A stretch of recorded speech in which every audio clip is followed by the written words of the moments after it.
ఆంధ్రప్రదేశ్లో పవన్ కళ్యాణ్ ప్రస్తావన తెచ్చారు కాబట్టి వాళ్ళ జోడి ఎలా ఉంటది, మన బంధం నిలబడుతుందా ఇప్పుడు? ఇబ్బంది ఏం లేదు, ఎలాంటి ఇబ్బంది లేదు. ఓకే 2028 ఏప్రిల్ వరకు, ఓకే 2028 ఏప్రిల్ వరకు ఎలాంటి ఇబ్బంది లేదు, హ్యాపీగా గ్రోత్ వెళ్ళిపోతుంది. ఓకే ఏం లేదు.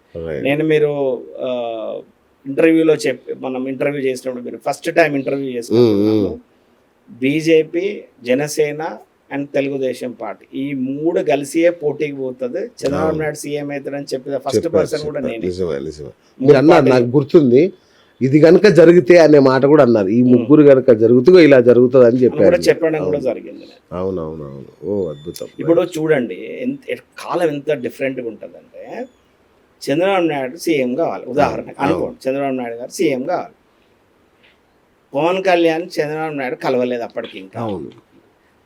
ఆ ఎదగే ముందు ఎదుటి వాడితోడో తప్పు చేయించి చంద్రబాబు నాయుడు తీసుకెళ్ళి జైలు వేయించి, అరే గంతటి వ్యక్తిని జైలు వేస్తారా అని పవన్ కళ్యాణ్ కోపం వచ్చి ఈయనబట్టి మోడీ గారితో ఎన్డీఏ కూటమితోటి మధ్యలో రాయబారం నడిపించి జరిగిందని చెప్పి అందరు ఒక దగ్గరికి అయ్యి తనను ఊడగొట్టిళ్ళు. ఇప్పుడు కూడా అంతే, కేసీఆర్ గారికి జూన్ 2వ తారీఖు నుంచి టైం మంచిగా అవుతుందంటే, ఈ టైం ఎట్లా మంచిగా అవుతుందని నేను కూడా చాలాసార్లు అనుకున్నాను, ఎట్లా మంచిగా అవుతుంది ఎట్లా మంచిది అంటే రేవంత్ రెడ్డి గవర్నమెంట్ ఏదో తప్పటి అడిగేయాలి.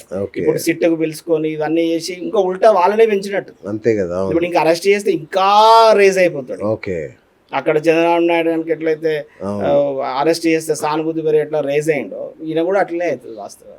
అంటే మన ఎదిగేది ఉంటే ఈ తప్పు ఎదుటివాడి దగ్గరికి వెళ్ళి కూడా చేయిస్తాం. రైట్, అదే కాలం. కరెక్ట్. నేనైతే దాని గ్రహాలను ఆపలేవు. అవును అవును. ఇప్పుడు సార్ మామూలుగా చూసుకుంటే తెలంగాణ రాజకీయాల్లో రేవంత్ వర్సెస్ కేటీఆర్ లాగా నడుస్తుంది మొత్తం. ఇప్పుడు ఈ 2026లో వీళ్ళిద్దరిలో ఎవరు మంచి పొజిషన్లో ఉంటారు సార్? మీరు కేసీఆర్ రేవంత్ రెడ్డి అనండి దయచేసి, కేటీఆర్ రేవంత్ రెడ్డి అని అనక. అవునా? ఎందుకు అనాలి? అనొద్దు. ఎందుకంటే వీళ్ళిద్దరు రోజు కొట్లాడుకుంటున్నారు. ఆయనతో ఉంటే ఉండని అండి, దానికి దీనికేం సంబంధం? ఇప్పుడు రెండు రాజులతో మనం ప్రస్తావన చేయాలి కానీ ఒక రాజుకును సైన్యాధిపతితో ముడిపెట్టి ఎందుకు మాట్లాడుతున్నారు? అట్లా ఏమొద్దు. రేవంత్ రెడ్డి కేసీఆర్ అని అనండి. అవునా? అంతే. ఓకే. సో కేటీఆర్ కి దీంట్లో పాత్ర లేదని నేను అనటం లేదు కదా. నేను ఏమంటున్నా, నేను అవతల దిక్కు రాజును పెట్టి ఇటు దిక్కు సైన్యాధిపతితో ఎందుకు లింకప్ చేస్తున్నారు? Okay okay. రేపు పూర్తి స్థాయిలో ఆ పార్టీ అధ్యక్షుడు అయిన తర్వాతనో లేదా ఇంకే అప్పుడు కలపండి. కేసీఆర్ గారు ఉన్నాక మళ్ళా కేటీఆర్ గారిని కలపడం ఎందుకు? Okay right. మీరైతే టీఆర్ఎస్ పార్టీ కాదు కదా? ఎవరండి? మీరు. నేనా? అంటే డౌట్ వచ్చింది, అడుగుతున్నా. ఎందుకు అట్లా ఎందుకు ఉంటుంది అంటే, ఒక వ్యక్తిగతమైన పార్టీకి ఎందుకు ఉంటుంది జ్యోతిష్యం? రైట్. నాకు అట్లా ఏముంటుంది, ఈ పార్టీ ఆ పార్టీ అనే లేదు. నాకు అన్ని పార్టీల నుంచి క్లయింట్స్ ఉన్నారు, అన్ని పార్టీల నుంచి ఎమ్మెల్యేలు నా శిష్యులు కూడా ఉన్నారు. నాకు ఈ పార్టీ ఆ పార్టీతో నాకు సంబంధం లేదు.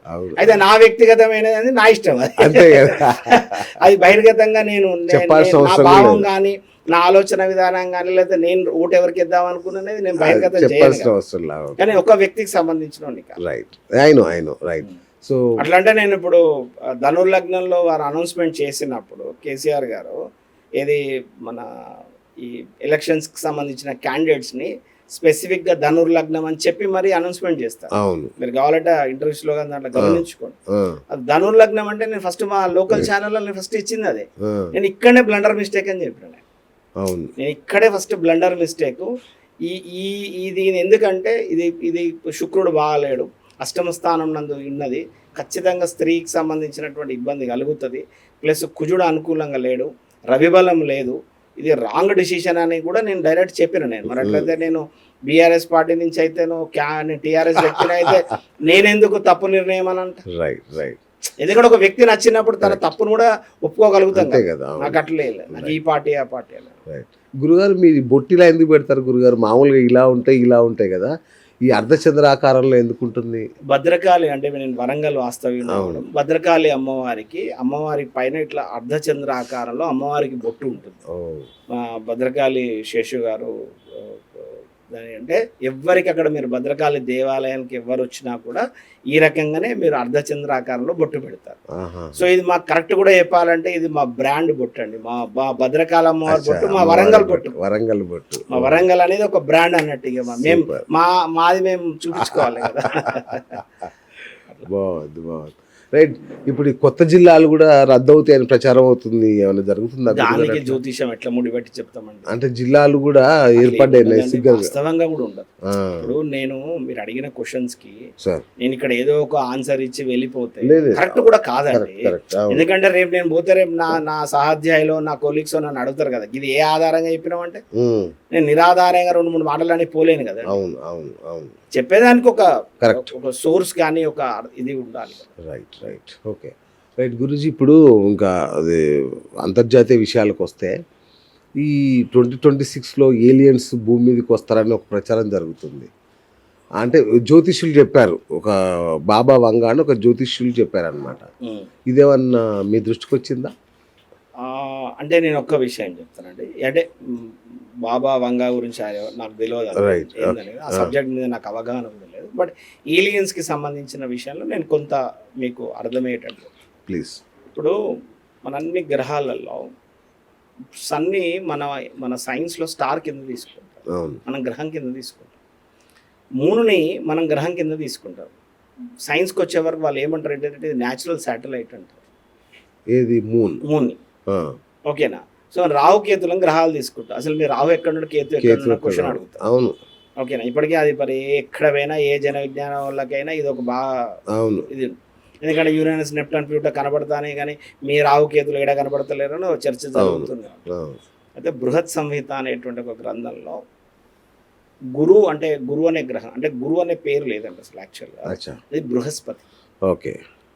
అతను ఆ గ్రహం యొక్క పేరు అన్నా లేదా ఆ ఇది బృహస్పతి, గురువు కాదు. ఇప్పుడు అందరికీ గురువుని చేశారు, అతను దేవతలని గురువు చేశారు. ఓకే. ఎందుకు చేశారు అనే దానికి అర్థం ఏంటంటే గురుగ్రహం ఉన్న ప్లేస్ నుంచి కనుక గమనించినట్లయితే మన సైంటిఫికల్గా గురువు కొంచెం అటు ఇటు జరిగిన గురువు యొక్క సంచారంలో ఎక్కడ కానీ తన ఆర్బిటల్ మోషన్స్లో కొంచెం చేంజ్ వచ్చినా కూడా మన భూమి టువర్డ్స్ సంధికి ట్రావెల్ అవుతుంది. ఇది సైంటిఫికల్లీ ప్రూవెన్. మీరు కావాలంటే మీరు ఇంటర్వ్యూ చూసిన వాళ్ళు ఎవరైనా సరే ఈయన ఏదో చెప్తున్నాడు అంటే మీరు గూగుల్ చేసుకో. సో అక్కడ ఆ వేటుతో అలా బృహస్పతి ఉండడం వలనే మానవ జీవితం అనేది మన భూమి మీద ఉంది. ఓకే. సో నేనేం చెప్తున్నానంటే ఈ పర్టికులర్ ఆఫ్ సోలార్ సిస్టంలో ఎవ్వరు ఉండరు. ఓకే. ఏ జీవకోటి ఉండదు, అది భూమి మీదనే ఉంటుంది. అచ్చా. ఇంకెవరైనా ఏలియన్స్ వచ్చిందంటే ఈ సోలార్ సిస్టంలోకి వెళ్ళి రారు, ఇంకో సోలార్ సిస్టంలోకి వెళ్ళి వస్తారు. ఓకే. సో మార్స్ నుంచో లేకపోతే వీనస్ నుంచో ప్లూటో నుంచో జూపిటర్ నుంచి ఏలియన్స్ రావు. ఓకే. ఒకవేళ వస్తే నేను వస్తారా అంటే నన్ను సైంటిఫికల్గా నన్ను అడుగుతుంది, నా దగ్గర ఆన్సర్ లేదు. ఒకవేళ కనుక ఉంటే కనుక మాత్రం వేరే సోలార్ సిస్టంలోకి వెళ్ళి రావాలి. అసలు వేరే గ్రహం మీద మీరు అన్నట్టు వేరే సోలార్ సిస్టమ్ కావచ్చు, కృష్ణ బిలాలు కావచ్చు, ఎక్కడన్నా విశ్వంలోంచి అసలు గ్రహాంతర వాసుల ఉనికి అనేది ఉండే అవకాశం ఉందా? అయితే ఒక్కసారి ప్రస్తావన ఉన్నదండి. ఎక్కడ ఉన్నదంటే, అంటే నేను సంస్కృతం శ్లోకాలు అవి నేను అర్థాలు చెప్పలేను, ఎందుకంటే నాకు రాదు సంస్కృతము. బట్ అగ్ని పురాణంలో, శివ పురాణంలో ఒక ప్రస్తావన ఉంటుంది. ఏంటంటే ఈ యొక్క మన దగ్గర ఉన్నటువంటి ఒక ఈ సోలార్ సిస్టమ్ కాకుండా, అంటే ఈ సౌర కుటుంబం కాకుండా కూడా ఇలా ఎన్నో సౌర కుటుంబాలన్నీ కూడా ఒక పాలపుంతలో ఉంటాయని కూడా చెప్తారు కదా. ఇవన్నిటి కూడా ఇంకా గ్యాలక్సీలో ఉంటాయి, గ్యాలక్సీ అంతా మిల్కీ వేలో ఉంటుంది అని చెప్తుంటారు కదా సైన్స్. అలా ఇంకొక దగ్గర కూడా నివసిస్తారు, వారు దేవుడితో ఇంటర్లింక్ అయి ఉంటాడు అనేటువంటిది కూడా చెప్పబడ్డది. దాన్ని మనం ఏలియన్స్ లెక్క తీసుకుంటాం. సడన్ గా ఒకసారి కొత్త వాయిసెస్ వస్తూ ఉంటాయి. మన నాసా వాళ్ళు కూడా చాలాసార్లు రికార్డ్ చేస్తారు. ఒక ఎక్కడో సంబంధం లేని ఒక ఆర్బిట్ మూవ్మెంట్ వస్తుంది. అవన్నీ కూడా మన సోలార్ సిస్టమ్ కాదు, మన సోలార్ సిస్టమ్ దాటినటువంటి అట్లా. సో అవకాశం ఉంది, బట్ మన సోలార్ సిస్టమ్ లో కాదు. అంటే మన ఇప్పుడు ఏదైతే చెప్పుకున్నటువంటి జ్యోతిష్ శాస్త్రంలో చెప్పినటువంటి రవి, కుజ, బుధ, గురు, శుక్ర, శని ఈ గ్రహాలలో నుంచి మాత్రం రారు. ఓకే. క్లియర్. క్లియర్. సూపర్.